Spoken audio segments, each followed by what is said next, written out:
Assalamualaikum warahmatullahi wabarakatuh. Kembali lagi di podcast Story Pelajar. Kalau nggak kita, ya siapa lagi dong? Ya. Apa kabar teman-teman? Mudah-mudahan kita selalu dalam keadaan sehat, tugas kita dilancarin, rezeki kita dilancarin dan terhindar dari yang namanya virus Omicron. Oke, di podcast kali ini saya akan membahas salah satu siswa yang punya keanehan. Anehnya apa? Yaitu indigo bisa melihat makhluk-makhluk gaib dan juga bisa menyembuhkan orang-orang yang terkena pengaruh atau penyakit dari makhluk gaib tersebut. Menarik kan? Seperti biasa, sebelum kita bahas, intro dulu dong.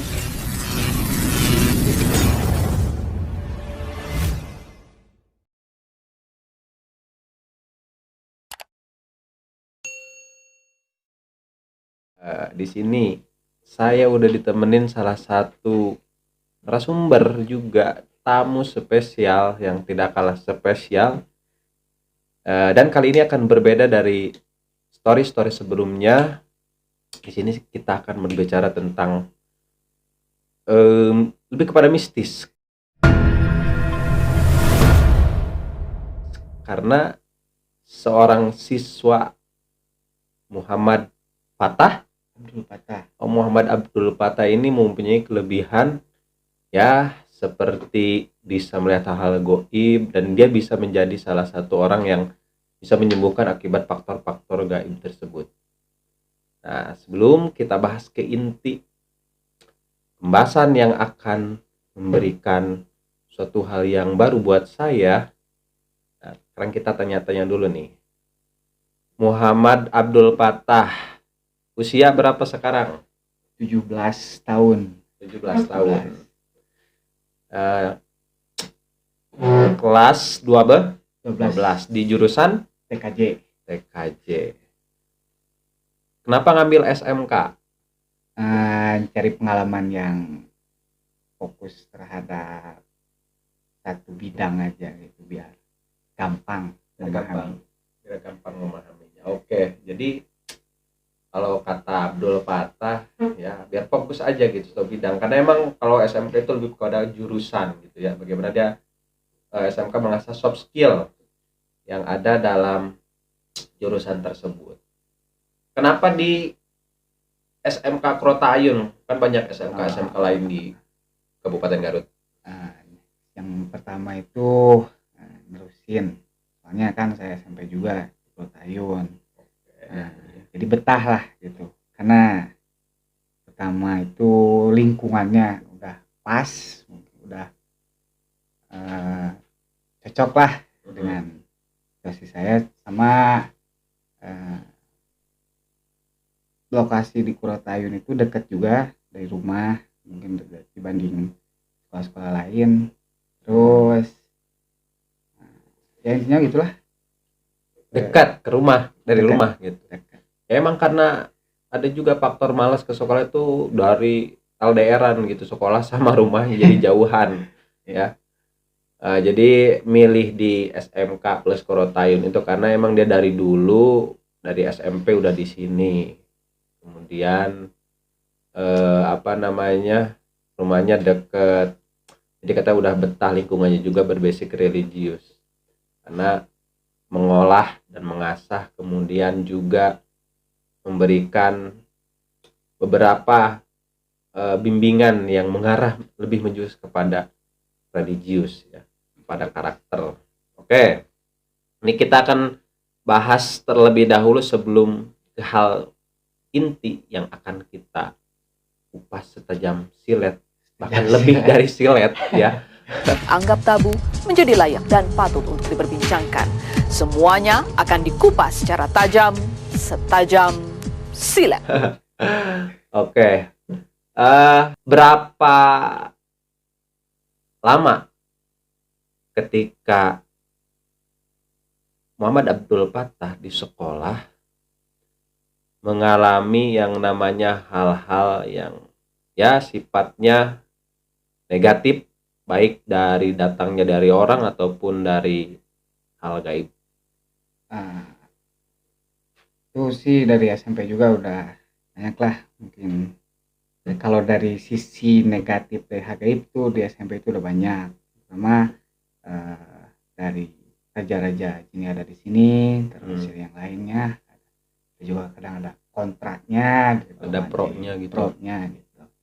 Nah, terus kalau di waktu di SMK itu ya mungkin karena banyak problem, banyak masalah, terutama pas awal masuk SMK itu kan ada satu wali kelas yang pernah ya intinya berupaya apa itu buat ngilangin ilmu saya gitu. Pernah bahkan jadi wali kelas saya pun itu saya pernah sampai kabur dulu tuh ke Pekalongan ke Habib Lutfi. Nah dari segi manusianya itu pas waktu SMK juga kalau di hal mistiknya itu banyak sih kejadian-kejadian yang di luar nalar yang terjadi saat waktu SMK itu. Oke, menarik ya. Ini akan continue, ini akan panjang nih cerita nih. Oke, sebelum kita ngebahas apa yang menjadi kelebihan seorang Abdul Fattah ini, kita bahas dulu latar belakangnya. Dulu ketika Anda belum merasakan atau belum mengimbangi seperti sekarang, itu kerasanya waktu apa? SDK, SMP kah? Dari kecil, dari TK juga Dari TK. Udah banyak hal yang di luar nalar. Bahkan pas waktu TK saya pernah bawa itu tuh ada satu barang dikasih katanya itu dari manusia menurut saya, padahal pas dilihat itu gak ada. Pernah itu TK kecil. Bahkan pas waktu saya lahir nih pernah ada keanehan, saya itu lahir itu gak nangis. Malahan saya kayak ada yang ngajak main gitu. Jadi gak nangis. Itu kata orang tua. Bahkan saya lahir di malam Jumat Kliwon dulu. Waduh. Malam Jumat Kliwon jam 1. Jumat Kliwon jam 1 malam, pas ketika melahirkan nggak nangis. Pas ada gerhana juga. Gerhana juga. Ini suatu bisa dibilang keunikan atau spesial atau malah sebaliknya nih. Itu orang tua gimana? Semenjak Abdul Fattah bisa bisa seperti melihat hal-hal gaib, atau itu orang tua menyadari dari usia berapa itu? Kalau orang tua udah dari kecil, cuman pas waktu SMP sempat disuruh berhenti karena satu dan lain hal, mungkin karena ya kekhawatiran mungkin lah seperti itu. Nah, kalau dari kecil juga udah banyak yang ngasih tahu, dari mulai nenek terus buyut kan, ada yang ngasih tahu bahwasannya patah mah, kalau bahasa Sundanya gini, patah mah lamun keng segedena bakal beda ti batur, soalnya naon Marta Dikara teh turunan ka Mamad Abdul Fattah. Marta Dikara. Iya. Yeah. Naon Marta Dikara? Marta Dikara itu nenek moyang saya. Oh, nenek moyang. Kakek lah mungkin. Kakek saya itu dari Demak, di kerajaan Mataram, namanya Eyang Marta Dikara. Dari Mataram Islam itu kabur nikah sama orang Ciranjang namanya Eyang Nyimah Siti Sobariah. Punya putra Eyang Arsi, punya putra lagi Eyang Arsi itu nikah sama Haji Kurdi, punya putra Haji Ardi, Haji Jayadi, Haji Asik. Nah kalau Pak Haji Atep itu dari Haji Asik, masih sama satu keturunan sama. Satu keturunan. Ya. Pimpinan Ponpes Kuratayun tuh. Ya masih sama. Masih satu sama. Itu dari Haji Asik, cuma kalau saya dari Haji Ardi. Jadi turun ke Haji Darmiji, turun ke nenek, ke bapak saya tuh garis keturunan ke-7 pas kalau menurut nasab. Itu silsilahnya. Ya. Marta Dikara itu banyak sih keanehannya dari zaman dulu juga, bahkan pernah digusur 3 kali menurut sejarah itu, dari yang saya dapetin dari nenek dulu. Marta Dikara pernah digusur 3 kali dan ngeluarin darah sedikit. Itulah Marta Dikara. Marta Dikara dari kerajaan Mataram Islam. Orde Baru sebelum Indonesia sebelum jadi republik ya, masuk ke orde Marta Dikara kabur dari Mataram ke Garut ke sini itu pas waktu nggak setuju Indonesia saat itu. Oh, nggak mau Iya, Nusantara jadi Indonesia gitu. iya. Kenapa alasannya kok nggak mau? Kalau yang saya dapetin dari orang-orang yang tahu gitu ke Martadikara dulunya itu Martadikara itu takut bahwasannya terjadi Amirun Nusalitun itu, pimpinan yang gak adil. Oh, Seperti itulah dan hari ini terjadi ya. Yang nggak terjadi adil ya. terjadi Pak Ari. Begitu. Dan teman-teman ya, katanya Abdul Fattah itu silsilahnya itu dari kerajaan Mataram Islam, dan guru saya pun pimpinan pondok pesantren ada silsilah dari situ juga. Itu referensinya selain dari nenek, searching sendiri gitu, nanya-nanya, Ya, saya nanya-nanya, bahkan saya sering manggil manggil juga. rohnya Martadikara, bukan ruh kan, korin. Manusia Korin. itu dilahirkan itu ruh, jasad, sama korin. Nah, Korin. saya sering manggil korinnya Martadikara. Itu kalau manggil gimana itu interaksinya? Sama kayak manusia gini, interaksi Ngobrol. gitu. Ngobrol. Cuman ada doanya itu. Ada doanya. Dan untuk bisa mencari tahu referensi buat memanggil, kemudian bisa ngobrol kayak gitu, itu kita referensinya ada guru spiritual apa emang otodidak apa gimana? Gak ada. Gak ada. Itu saya dapetin sendiri. Soalnya ya gimana ya? Saya pernah diberi amalan yang bunyinya kayak gini. Allahumma sholli ala sayyidina Muhammadin akrami rasulin wa asrofin nabiyyin wa ala sadatina wa immatina dawil qadril jali Abi Bakri wa Umar wa Utsman wa Ali wa sayyidi sahabati wa tabi'ihim ala kulli maslaki sawiyyi sholatan tutahhiruna biha min kulli hulkin karibin wa tuhallina biha min kulli hulkin diniyyin saniyyin wa tarzuqunal uthra ala ilmi ladunni wa masrobi sofil. Nah, dari sanalah saya tahu. Panjang kayaknya nggak apa dengerin. Dari situ itu Dari esensinya apa? Esensinya aja ayat tersebut. Dari doa tersebut dari saya dapat ijazah dari Martadikara pas waktu saya kelas 3 SMP. Dari doa tersebut kita ngambil berkah dari kepintarannya para sahabat, Abu Bakar, wa Utsman, wa Ali, iya. lainnya. Nah, terus dari doa itu juga kita memohon sama Allah Subhanahu wa taala itu kita meminta ilmu, meskipun meminta ilmu tersebut tanpa guru. Nah, maksud di sana, meskipun sekarang cari ilmu harus dari sama-sama manusia juga. Nah, ada juga, seperti itu juga. Saya kalau mau doa atau apapun itu tiba-tiba ada aja nih. Langsung ini gitu. Jadi nggak lewat guru spiritual gitu kan, orang-orang yang bisa kayak gitu. Pengalaman saya dulu, teman-teman gitu atau orang-orang yang saya kenal itu ada guru-gurunya, guru spiritual. Saya nggak ada. Ini mah langsung kayak ditransfer gitu ya.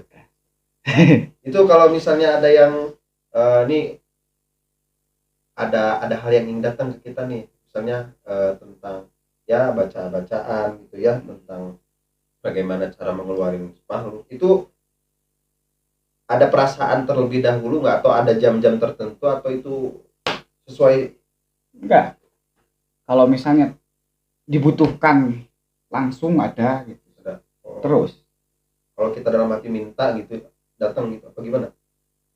Bahkan tiap jam tiap detik pun kalau misalnya ada sesuatu yang nyeleneh itu selalu ada.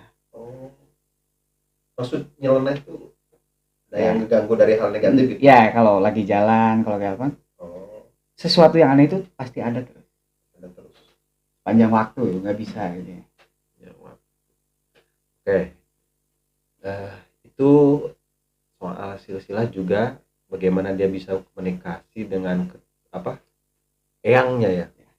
Bukan eyang, apa lebih tepatnya tuh Uyut, mungkin Uyut ya. Nah, dulu saya ketika baru 1 tahun 2 tahun mengajar, Abdul Fattah ini masih SMP waktu itu, dan sering ke UKS ya, di PMR, kayak kesurupan tapi nggak kesurupan gitu ya, ngamuk-ngamuk gak jelas. Saya pun bingung gitu karena saya bukan ahlinya. Itu dulu emang belum bisa menguasai apa ya, ada gangguan. Dulu itu ada upaya perlawanan gitu. perlawanan. upaya perlawanan, cuman waktu itu mungkin karena kondisi umur juga belum pas. Nah, di sana saya berhenti dulu. Nah, sekarang dilanjut lagi. Nah, pas waktu kejadian itu tuh pas barengan kita lawan si Aisyah tuh yang di belakang. Lawan si Aisyah. Tadi dulu kita biar nggak teman-teman nanya Aisyah tuh siapa? Aisyah itu ratu jin di sini. Ratu jin di Kurotayu. SMK plus Kurotayu teman-teman. Di lingkungan adanya di belakang TPH. ya, TPH. Yang nggak usah takut nih ada patah pawangnya ya. Oke, lanjut.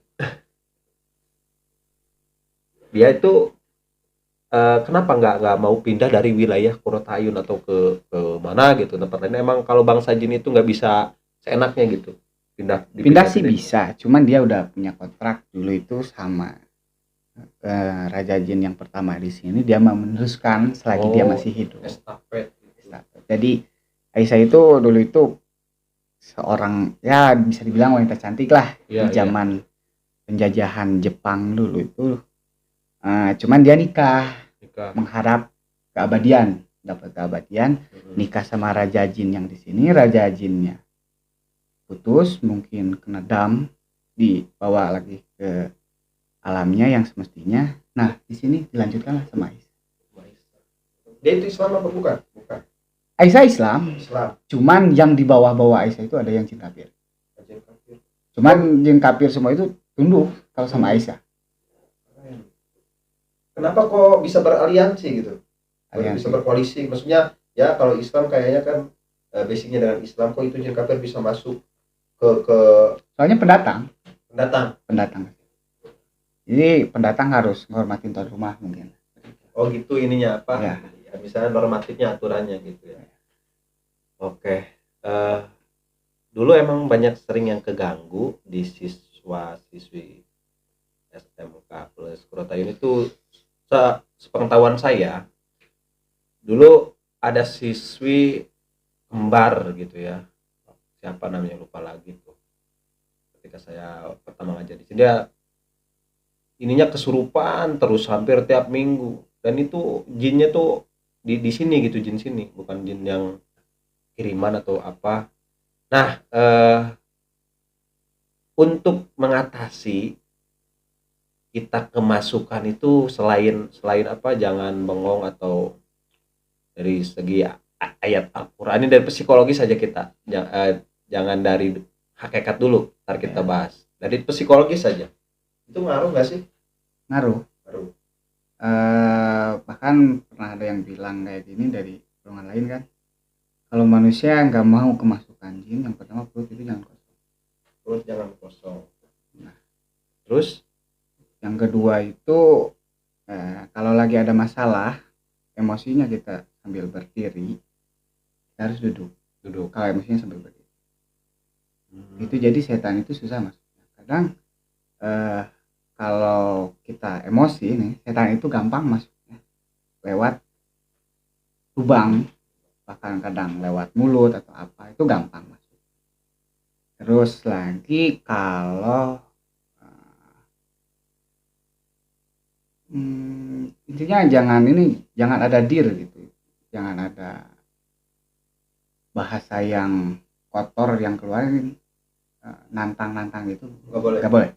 Oh, jadi namun bahasa Sunda mah suaban. Jadi kalau bahasa Indonesia jangan frontal lah gitu ya, sama nantang. Kalau kitanya nggak bisa ngatasinya gitu, maksudnya. Tapi kan banyak orang-orang yang nantang tapi bisa ngatasinya. Nah, jadi teman-teman kalau misalnya nggak mau kesurupan atau nggak dimasukin oleh apa ya jin-jin yang ada di lingkungan kita, di mana kita menjalani kehidupan, pertama perut kita jangan kosong, kedua kalau emosi ya secara psikologis harus sambil duduk ya, kemudian jangan frontal juga. Nah, kalau misalnya untuk yang kesurupan tuh kenapa notaben banyak kesurupan itu wanita, jarang laki-laki? Karena ini kan ambil besarnya aja, nenek moyang jin setan itu kan iblis. Iblis dulu kan ngegodanya ke Nabi Adam itu gak mempan, tapi ke Siti Hawa. Siti Hawa menggoda pada Nabi Adam. Nah dari sana turunlah manusia ke bumi. Jadi intinya yang paling lemah itu perempuan yang gampang diambil. Oh gitu ya. Jadi secara histori dari flashback ke zaman kenabian, kalau lihat historinya kisah Siti Hawa dan Nabi Adam itu emang latar belakangnya di dihipnotis, kemudian digodain, dibisikin ya sama iblis, sehingga Nabi Adam itu tergoda untuk memakan buah khuldi ya. Pantesan. Dan juga bisa jadi ya, karena emang wanita itu sifatnya lemah mungkin secara fisik. Bisa jadi Bisa jadi karena wanita itu terbuat dari tulang rusuk, dan pada akhirnya endingnya juga ya wanita banyak followernya itu. Dajjal itu followernya paling banyak wanita katanya, karena paling mudah itu. Karena saya ingat ada satu sabda Rasul mengatakan, ikatlah anak-anak wanitamu, istri-istrimu ketika masa itu telah tiba gitu ya. Oke, kita next. Untuk pengalaman selama bisa mengatasi hal-hal goib seperti itu, pernah nggak itu ketika ada salah satu hal goib datang ke kita ingin mencelakakan, terus kitanya kewalahan nggak kuat? Pernah. Sering. Itu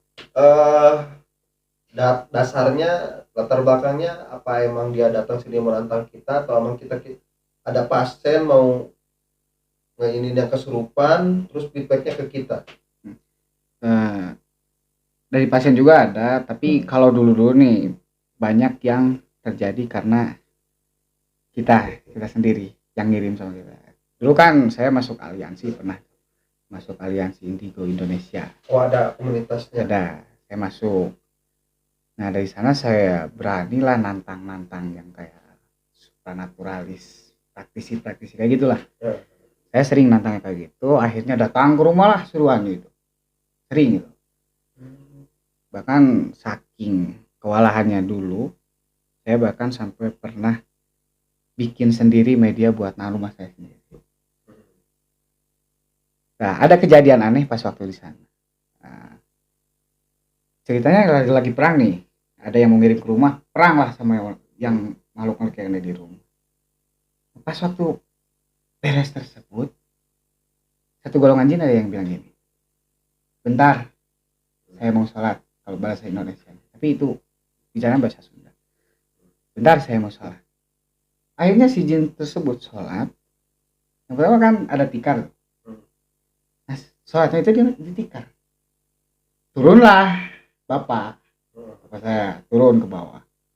Pasti lihat ada orang, kelihatannya orang yang lagi wirid, lagi doa, bacain doa perang. Orang tua saya emang mungkin lah bisa dibilang paham lah terhadap doa tersebut, bisa dibilang paham. Baca doa perang, pasti tikar, gelarlah sejadah, pindah makhluk tersebut. Ini makhluk itu masuk ke lapisan manusia. Itu gimana? Ini aneh ya, saya baru dengar juga. Karena awalnya kalau pemikiran itu rasional, tapi makin kesini tuh banyak secara langsung melihat dengan kepala sendiri, mata sendiri, telinga sendiri, hal-hal aneh yang ya dilatar belakangi oleh goib. Emang kita harus mempercayai juga ya adanya goib itu, selain manusia, hewan itu adalah makhluk gaib.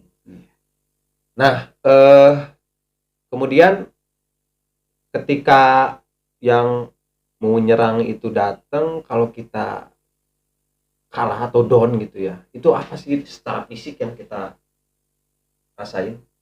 Paling mentok kita sakit kayak gimana? Kan kalau misalnya kita tuh juga makan jarang, masuk angin kerok liur gitunya, panas tiris gitu, panas dingin. Dulu pas baru-baru saya ngembangin ilmu itu, saya junjung lah ilmu tersebut saya perdalami. Pas waktu itu pernah sampai muntah darah. Wah, kayak gitu. Bahkan sampai dirawat, tapi kata dokter gak ada riwayat penyakit. Gak ada riwayat penyakit loh. Tapi itu muntah darah apa ya? Nah, itu pas waktu belum 17 tahun itu. Sekarang mah kalau ya saya bisa nguasain itu pas waktu masuk SMK kelas 11 sampai sekarang. Alhamdulillah ada perkembangan, mungkin saya bisa sedikit menahan kayak gitu. Jadi fokus mendalami hal tersebut tuh di pas masuk mau SMK gitu. Iya. Dan itu nggak ditentang sama orang tua? Pernah ditentang sama orang tua. Saya disuruh berhenti pas waktu kelas 8 sampai kelas 10 semester 1 itu saya berhenti dulu. Cuman itu sembunyi-sembunyi. Saya ngobatin sembunyi-sembunyi. Oh gitu, karena mungkin orang tua khawatir ya, namanya orang tua ya nggak mau anaknya tuh kenapa-napa, apalagi sampai terjadi hal yang tidak diinginkan, itu kekhawatiran. Tapi apa motivasi kamu agar bisa lebih mengembangin, terus nggak terlalu mengkhawatirkan apa yang diminta oleh orang tua sampai sembunyi-sembunyi gitu? Apa jadi motivasinya? Yang jadi motivasi selama kita yakin hak kita bisa menolong sesama lewat ilmu kita itu, saya maju aja. Banyak juga dari golongan manusia, dari golongan jin juga. Udah, kamu lanjut aja. Meskipun itu ditentang, tapi ilmu ini bakalan manfaat buat kedepannya. Bahkan saya pernah datang itu ke almarhum Habib Muhyiddin Abdul Muhyi. Saya pernah nangis di sana. Bib, gimana? Saya pengen berhenti jadi seperti ini. Saya pengen jadi manusia biasa. Jangan. Saya pernah ditentang kayak gitu. Jangan. Jadi kamu datang minta solusi gitu? Ya. Itu di mana makamnya? Sekarang makamnya di Cicahem. Kalau dulu itu kan sering ke daerah Bayongbong sana. Mertuanya di Bayongbong. Nama itunya Habib Muhyiddin Abdul Muhyi, cuman sohornya itu terkenal itu namanya Den Jimmy. Saya pernah ke sana. Nangis dulu saya. Pas waktu saya sebelum ke sana itu saya dibawa, ceritanya kurang pintar nih. Bahkan saya pernah dikurung. Saya dianggap orang gila sama orang tua dikurung di tempat orang-orang yang suka bisa nyembuhin kayak gitulah. Oh iya.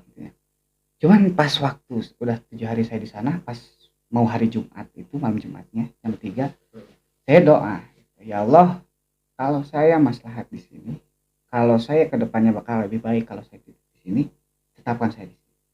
Tapi kalau saya seakan-akan di sini kok sholat terganggu, kan di sana nggak bisa sholat. Saya dikurung terus tuh di ruangan ya. Kalau segini kehitung gede lah. Itu berapa orang? 1 orang saya. Gelap, gak ada lampu, gak ada apa, kayak di sel kayak gitu. Cuman dari sana lah muncul satu sosok makhluk yang namanya itu dulu itu namanya Fauji Ahmad gitu. Katanya penjahit itu, dia itu Korean. Bilangnya gini, anjen kalaupun anjen cicing di dia ibadah kaganggu, anjen cicing di dia teh suci, loba kotor di dia. Ayo orang. Nah akhirnya di sana saya disuruh baca ya patah 33 kali, baca sholawat 1 kali. Ya patah artinya itu yang maha pembuka. Sholawat itu Allah membukakan semua kuncinya itu dari Nabi Muhammad. Nah di sana saya baca, saya dipeluk lah sama jin tersebut. Saya nembus tembok. Jujur, saya nembus tembok. Itu dibawa kemana pas nembus ke tembok tuh? Ya nggak tahu, saya dipeluk aja, saya nembus, perasaan saya sambil merem. Masih ingat saya udah ada di depan orang yang bisa nyembuhin itu, di rumahnya, di depan gerbang. Saya lari aja. Saya masuk itu langsung ke rumah Haji Ruyat dulu, ke rumahnya Pak Darwis. Nah, saya datang. Oh, jadi saya tahu tempat orang-orang yang pengen disembuhin dari penyakit kayak gitu tuh, siapa tuh, Haji Tono ya? Di sana. Bisa apa di Cilencak. Nah, saya di sana tuh. Oh, kamu di sana seminggu. Dan keluarnya gitu. ada anehnya gini nih. Pas saya keluar kan malam Jumat. Hari Jumat itu katanya saya dimandiin di sana. Saya dimandiin Sama? sama itu. Padahal saya dari malam Jumat juga udah masuk ke rumah Pak Darwin. Oh, jadi orang kalau secara realita gitu jasadnya itu masih di sana, tapi kita posisi udah di rumah, Udah di luar. udah di luar. Bahkan kalau sekarang juga kalau saya mau keluar nih, saya mau keluar. Tapi orang tua takut khawatir. Saya nyimpan aja satu dulu. Saya masih tetap ada. Kalau misalnya orang tua nggak boleh keluar gitu. Ya, saya sering jujur. Jadi kalau di apa? Kalau di Naruto itu ilmunya kaki bunsin ya.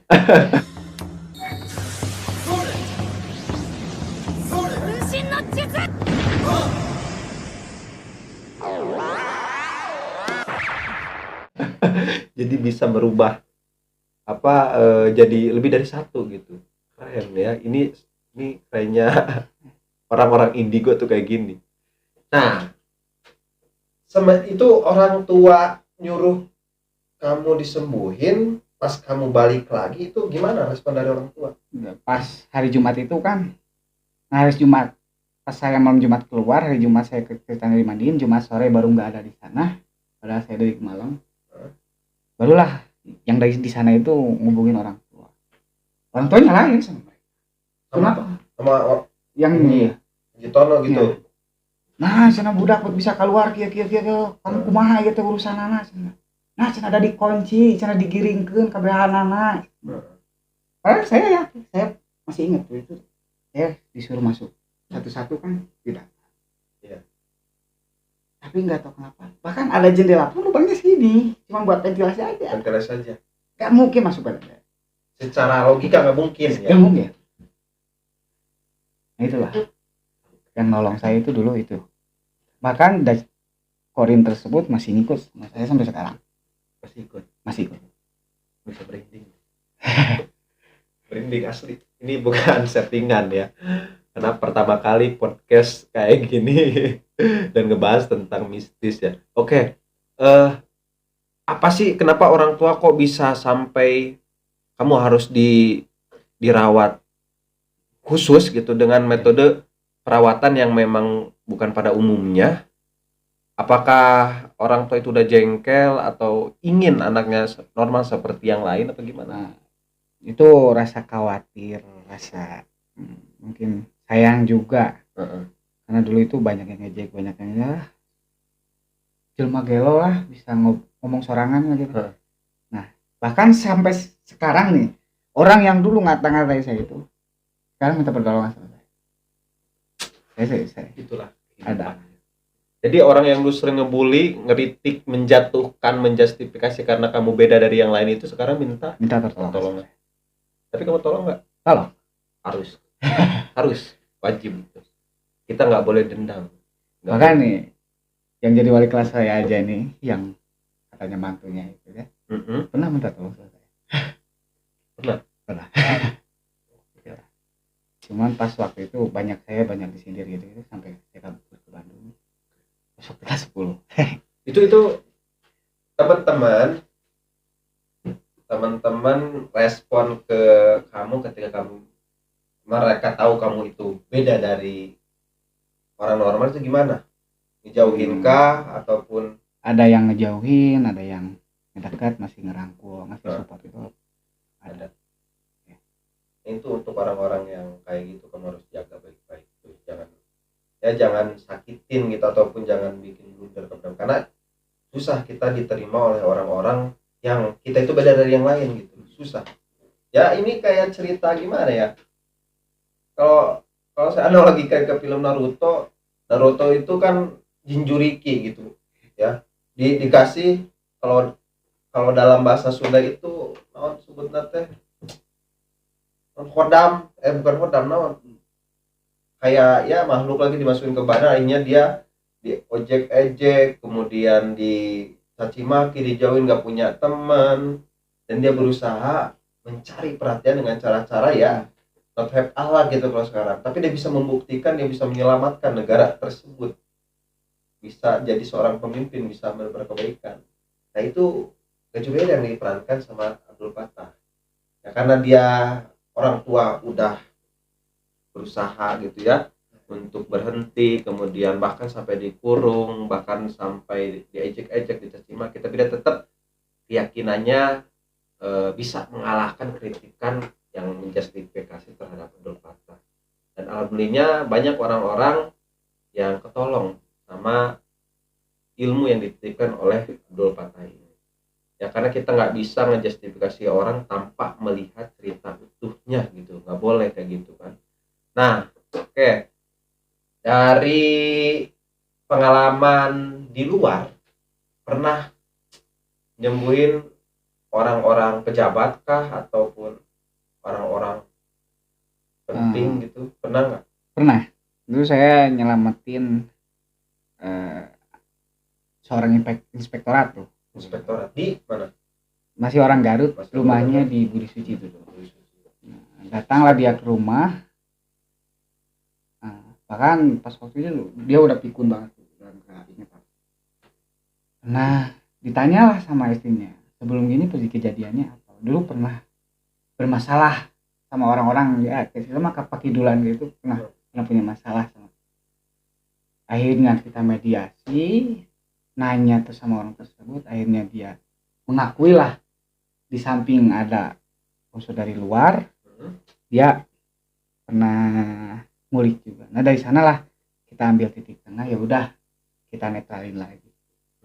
Nah dari sanalah dinetralin. Nah, alhamdulillah sampai sekarang beliau udah jadi pensiun, udah ya sekarang udah bisalah menikmatin hidupnya gitu tanpa diganggu, tanpa gangguan, tanpa penyakit.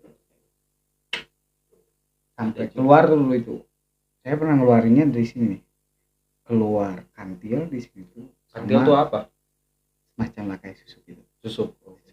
Keluar di sini. Nah, kalau di rumahnya itu pas kirimannya itu keluarlah semacam kayak pulpen gitu, cuma dalamnya itu keris. Pernah keluar. Inspektorat ya, pernah dia tolong. Oke, terus banyak yang gue pengen tanyain saudara-saudari, teman-teman, jadi bingung nih nanya mau dari mana dulu saking banyak yang mau ditanyain, karena ini saya pertama kali. Oke, kita next ke kejadian yang belum lama terjadi kepada temen Fattah ini, satu sekolahan beda jurusan ya, itu jurusan. Namanya Ranji, dia mondok di pesantren Qorotayun. Itu sempat minta tolong juga sama saya, ada salah satu siswa, Pak ini tolong katanya ini Ranji kesurupan, katanya ngamuk-ngamuk. Saya mikir saya bukan ahlinya ya, gak bisa lah urusan kayak gitu, tapi maksa kemudian kedengar ngamuk-ngamuk. Kemarin tuh saya kasih, ya saya berdoa sama Allah aja, pakai ayat-ayat Al-Quran, kemudian kasih air, ngamuk-ngamuk, dan ternyata nggak sembuh, kuping saya yang malah panas sebelah. Dan akhirnya manggil saudara Abdul Fattah, katanya selesai ya, sembuh ya. Oke, coba ceritain sedikit mengenai sesosok apa sih yang ada di si Ranji itu yang masuk ke tubuhnya itu sampai ngamuk-ngamuk, habis dipukulin lemari sampai bolong. Kalau sosoknya sih lebih condong ke macan. Soalnya ada kapua juga tuh, saya dapetin dari badannya. Oh, ada kapua.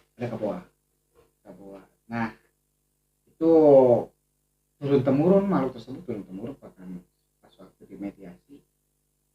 Kau lama dititah ku akina aja lagi. Ya enggak gitu. Oh, jadi itu mah bukan jin dari luar gitu, ini khusus yang di dalamnya. Terus yang ngikutin dari dulu. Tapi kenapa kok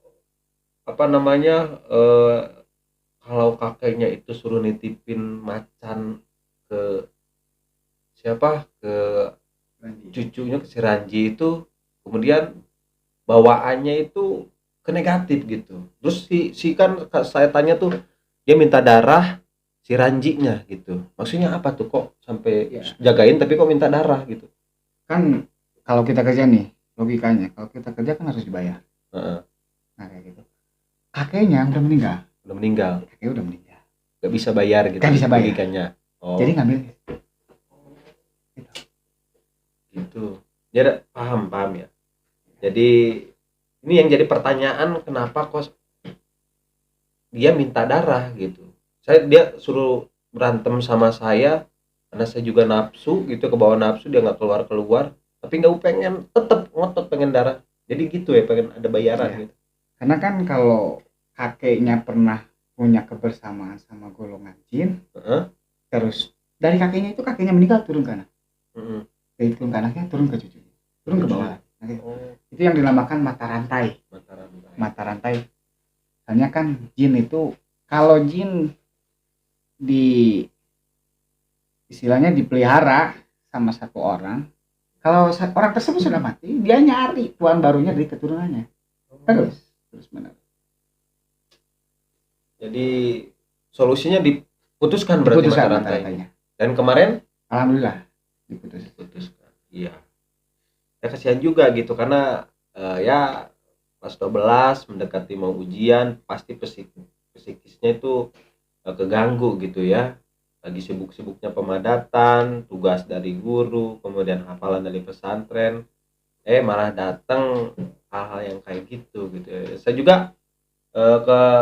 ada tuh Pak Saeb ngontek gitu, suruh aja katanya ke mana, ke dokter Helmi, tapi nggak bisa gitu kan. Di sana dicek nggak ada riwayat penyakit katanya, ini pengen lemes aja, nggak ada riwayat penyakit yang gimana gitu ya. Akhirnya manggil Abdul Fatah, dibawa ke rumahnya. Itu pas di rumah sakit itu bilang gini sama temannya,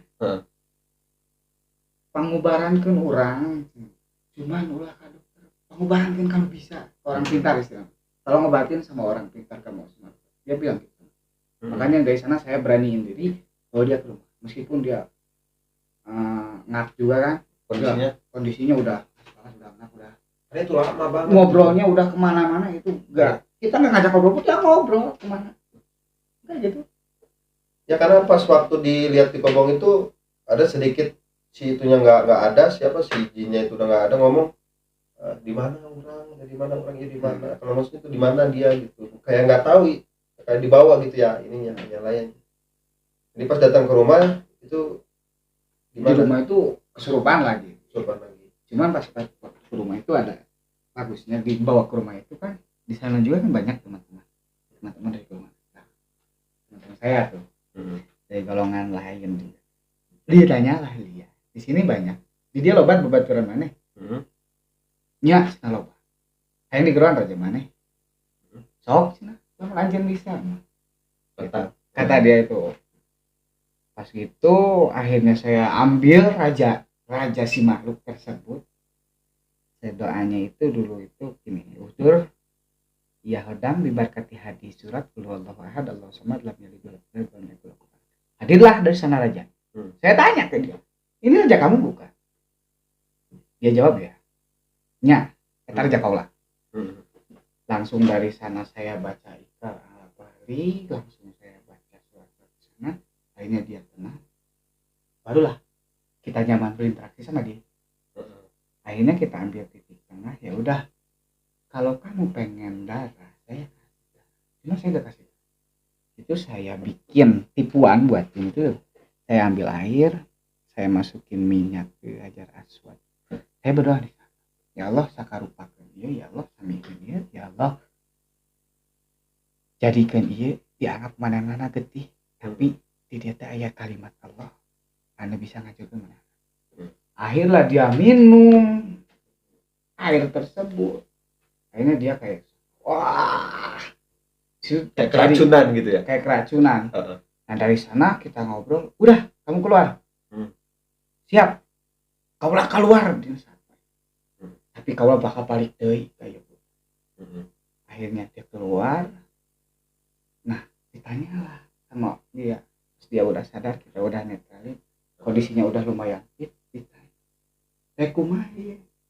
Rek angkat dia dipukul atau rek dipijit. Bapak saya juga ngasih di sana, ngasih pengarahan, ngasih ya sedikit pengalamannya mungkin terkait kebersamaan sama golongan jin juga. Ya akhirnya dia terbuka, ya udah lepas, putus mata rantai.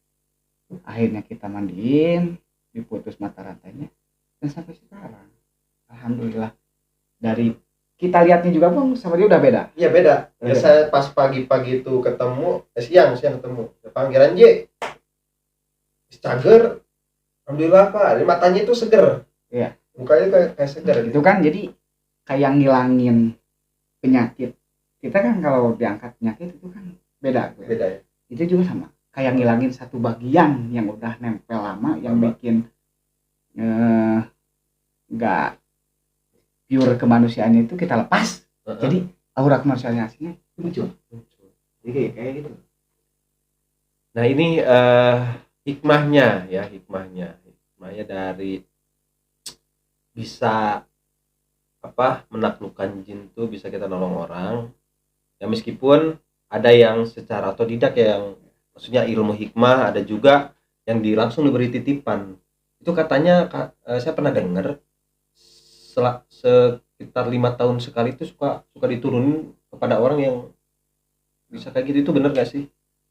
Ya dari entah dari mana, saya juga nggak tahu ya, pokoknya ada 5 tahun sekali dikirim kepada orang untuk indigo. Enggak itu kalau gini kan, kalau misalnya kita mau dapetin karomah kita bisa, tapi kalau kita dapetin wahyu kita nggak bisa. Gelar wali masih kita bisa kejar meskipun kita masih dalam banyak dosa, asal kita sucikan dulu diri kita baru kita bisa dapat. Jadi nggak ada ilmu setiap tahun sekali. Kalau ilmu setiap tahun sekali misalnya tenor waktunya ditentuin, buat apa kita sekolah? Kita nunggu aja. Logikanya seperti itu. Kita nunggu aja ilmunya ditulis. Jadi itu hoax. Nggak ada. Yang namanya ilmu dari Allah kan nggak terbatas. Jadi siapa gitu ya? Pokoknya dipilihlah orang-orang yang bisa kayak gitu. Itu jaraknya 5 tahun sekali kalau nggak salah. Dan itu nggak mungkin. Nggak mungkin. Itu kita sendiri kan yang kita search, kita cari gitu. Dan tadi dari tragedi Panji ya, jinnya ada lucu juga ya, di prank ya. Di prank dikira emang darah, padahal di sana udah ditaruh uranium jadi meledak. Oke. Ini lanjut atau enggak? Terserah. Takutnya ada tamu karena tadi kita berbincang-bincang. Enggak. Ini saya pengen nanya nih, kayak kalau dia nyapri ya. Karena kalau orang yang bisa kayak gitu suka tiba-tiba ya, nggak di plan, ada orang datang ke rumah minta bantu, tapi katanya ya saya udah ada kesepakatan dari awal gitu ya. Saya pernah kata orang-orang, bukan kata saya, dan orang yang bisa gitu ya, tapi saya sampai saat ini bertanya-tanya yang mungkin nggak mungkin gitu. Saya sempat nganterin para santriah yang jatuh, yang latar belakangnya digoda oleh diganggu oleh makhluk-makhluk gaib kayak gitu. Anehnya itu kaki kanan semua yang kesleo gitu. Itu hampir 7 hari, selang berapa hari gitu berturut-turut. Nah pas di sana kebetulan kaki saya dari sering nganter ke sana tuh nggak bisa gini nih, apa bahasanya ya, untuk bahasa Sunda nggak bisa sila, nggak bisa ipet gitu ya.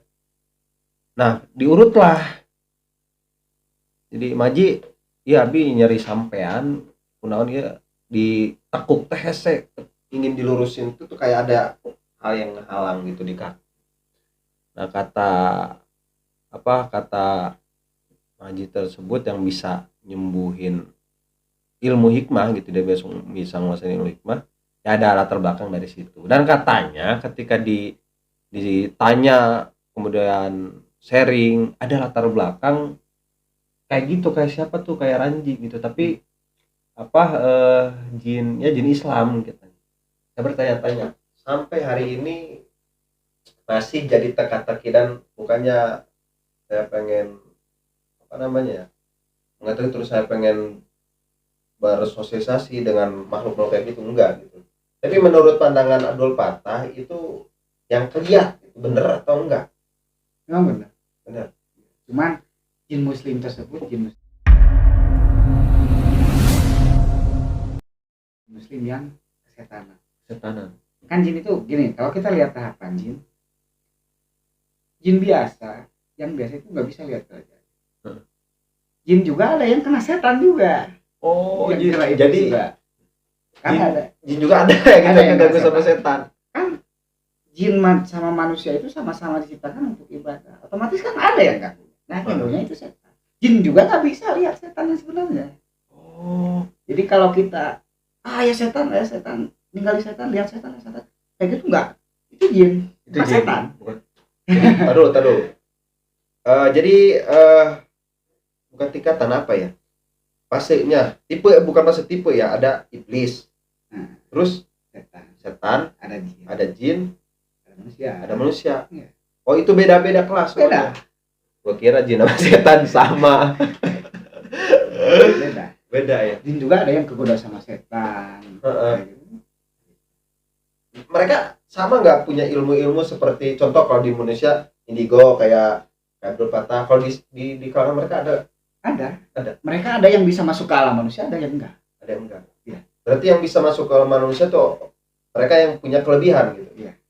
Rata-rata kan orang-orang yang dulunya punya karomah. Kadang kalau sisi negatifnya orang-orang yang dulu pernah bersekutu, pernah megang golongan jin kayak gitu, pernah sugihan atau apa, kadang dia bisa masuk lagi. Oke, jadi jin yang kesetanan yang ada di diri saya. Gimana suruh dia tobat tuh gimana? Apa kita sendiri? Ya yang bersihin, nanti dia lepas sendiri. Oke. Kita bersihin karena gini ya. Saya sering apa ya? Sering overthinking kalau di tengah malam, apalagi kalau sendiri. Seringnya kalau lagi sendiri ya. Kayak malam tuh. Kayak ada orang gitu. Padahal enggak. Terus saya pernah sakit yang itu sampai dirawat, pas nganterin yang ke Seleo tuh saya pernah melihat sosok wanita, tapi itu lagi merinding, lagi nggak tahu itu halusinasi ya karena panas lagi ini badan kayak ditusuk kayak yang diceritain sama Maji itu kayak ngikut gitu, diem aja sampai ke dokter Helmi, ke klinik dia ikut, terus saya dikasih minum sama sahabat saya itu Andang, kebetulan dia dewan pertimbangan di pesantren, barulah dia nggak ada. Nah itu overthinking yang kayak gitu, kemudian halusinasi, kemudian ada hal lain dalam pikiran itu suka secara ngedadak muncul gitu pikiran jahat tuh, tapi kadang bisa ke ini, itu ada faktor dari situ nggak? Ada kan. Kalau manusia kesurupan itu kan, kalau kita jadi istilahnya itu ketinggalan garap lah, itu roh tamis kita kan diambil, masuklah dia, tamis kita keluar, dibawa, nah di sana yang terjadi. Kalau kita dibawa roh tamis, maksud roh tamis itu akal balik kita, roh balik kita dibawa main. Jadi kita sekarang ada di alam lain, karena emang tamis kita kan keluar, adanya bukan di alam manusia. Kalau tamis kita masih dalam tubuh kita kan, kita masih dalam. Tapi kalau tamis kita keluar di bawah, nah barulah di sana terjadi harus begitu. Iya. Karena saya pernah ke Cisompet waktu itu, ke Haji Dadang. Di situ emang kebuka, saya niatnya nggak mau ini nganterin temen gitu yang mau diobatin. Nah, pas kesana disuruh sama teman, ini katanya karena dulu pernah juga ngamuk gak jelas gitu di waktu kuliah, kayak macan gini kata teman. Tapi ya saya percaya nggak percaya sih, tapi mereka bilang kayak gitu. Dan juga di sana tuh diobatin disuruh berapa hari ya, cuman saya nggak nurut, pulang lagi ke sini karena banyak aktivitas juga, ceritanya nggak selesai lah. Jadi kalau sekarang memang masih ada gitu,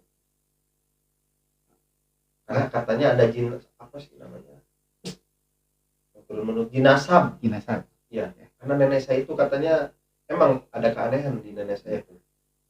Kalau urusan jinasab, selama kita masih belum memutus mata rantai tersebut, itu bakalan turun. Jadi diputusnya dari siapa dulu ini kalau mau diputuskan?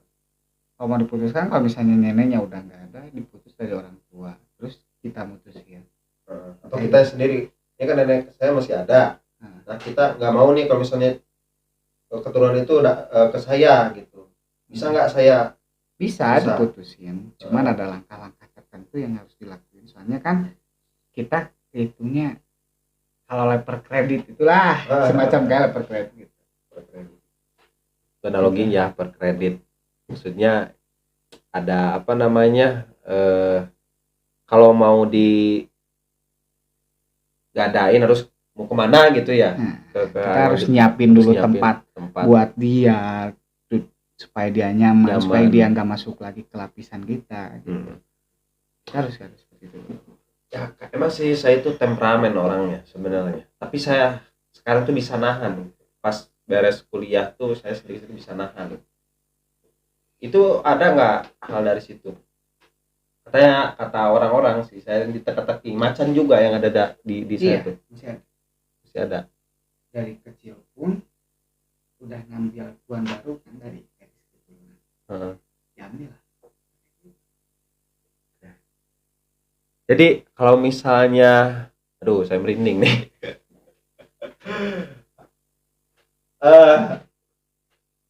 Kalau misalnya nggak mau dikeluarin, terus dia pengen ibadah gitu, nurut sama perintah Allah, itu nggak bisa ya? Bisa sih bisa. Cuma bisa nggak lihat? Gitu aja. Maksudnya? Iya. Kalau dia nggak bisa lihat, kita nggak bisa lihat dia ketawa. Di situ ngomong, banyak ya. Kalau kita nggak bisa lihat, terus kita mau dia nyuruh dia ibadah, ya kalau menurut manusia kita gila ya. Gila. Dia juga pikirannya gitu. Mana itu bisa menolong orang, namanya nita ka orang, kumaha caritana, apa orang ibadahna kumaha, nah. Gitu. Tapi itu dia masuk apa namanya, kalau misalnya nih, dalam kita kerjasama, contoh misalnya kerjasama. Maksud kerjasama tuh kita sama-sama, kalau misalnya ada orang tolong jagain saya di ketika ada hal-hal yang bersifat gaib, bersifat orang yang jahat, dengan cara-cara ya yang tidak keluar dari syariat Islam. Itu emang kita harus belajar dulu kali ya untuk mengenali sampai ke sana. Ya harus belajar dulu. Aduh, lama belajar kayak gitu ya. Bisa dibilang ya lama, cuma saya nggak tahu gitu. Dan saya tuh ya masih banyak dosa lah, masih memperbaiki diri. Makanya kalau bisa benar ada nih, ya pengen saya udahlah DM aja gitu, karena takutnya meskipun saya nggak kayak si Ranji gitu sering kesurupan, kemudian lagi ngajar nggak pernah gitu ya, nggak pernah kayak gitu. Cuman ya kadang suka ada temperamen yang berlebihan. Kalau saya punya kesal sama orang, apalagi depan langsung, saya tuh pengennya dalam otak tuh terpeling kena aja nah gitu, tapi ditahan sampai ya saudara saya juga ada yang hampir ke ini gitu, Aki nggak bisa nahan emosinya. Oke, berarti ini jinasab ini dari turun menurun gitu, dari ada emang nenek saya itu ya agak sedikit beda ya. Dia sakitnya itu, dia kalau bukan sakit penyakit, tapi sakitnya itu kalau lagi jadi jarang tidur, sholat, ibadahnya luar biasa lah. Jarang tidur, malam beres-beres ngomongnya jadi bahasa Indonesia, makannya itu kadang ya bawang, tomat, kemudian wortel, jarang sama makanan seperti sebelum dia jadi gitu.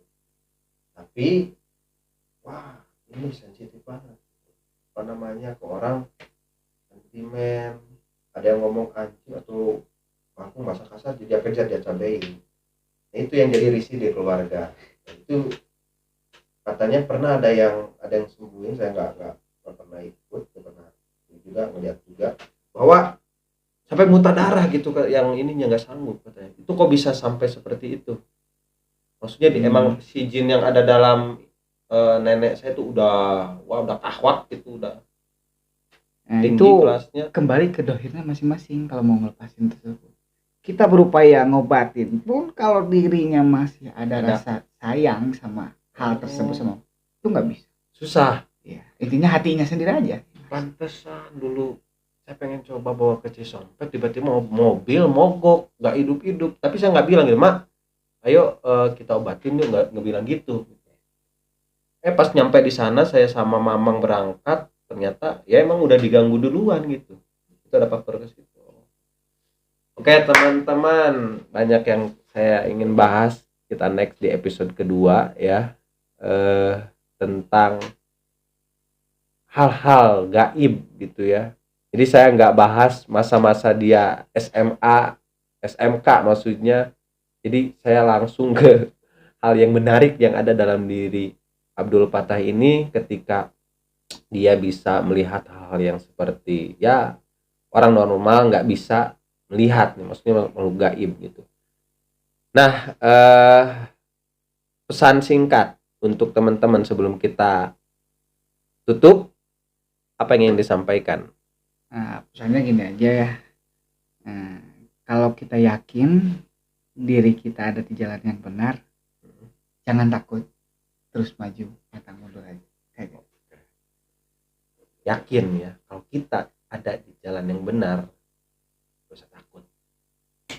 Oke, bagus. Terima kasih untuk Abdul Fattah yang udah datang silaturahmi ke channel Story Pelajar. Saya akan undang lagi dia gitu pasti, karena ini masih banyak pertanyaan yang ingin saya bahas, tapi time yang membuat kita bisa berlanjut di episode kedua. Terima kasih. Wassalamualaikum warahmatullahi wabarakatuh.